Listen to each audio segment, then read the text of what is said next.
I am the Tofu Golem. Please enjoy the video. You start by confirming these are first-generation AirPods. Open Settings Bluetooth to verify the name. Once done, plug the case into a lightning cable and charge for 15 to 30 minutes, watching the LED. Make sure to inspect both earbuds and the charging ports under bright light, removing lint with a soft brush. You do this because a dead appearance can come from an empty case, dirty contacts, or a minor firmware hiccup, so rule out power and contact problems first. You next isolate the problem by rebooting Bluetooth on your phone, toggle it off for 10 seconds and then back on.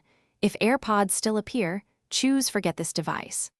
Once done, place both AirPods in the case and hold the Setup button for about 15 seconds until the LED cycles amber then white to reset. Make sure to test one earbud at a time after resetting. This confirms whether a single bud is dead or both are affected, and it helps identify charging contact versus internal failure. You finish by performing advanced diagnostics. If comfortable, use a multimeter to check case and contact voltages, only touch designated points. Once done, swap to a known good lightning cable and charger, or use a wireless pad to exclude external power issues. Make sure to record the AirPods serial and warranty status before contacting Apple or a trusted repair shop. If the buds still shows zero charge, this usually indicates battery failure.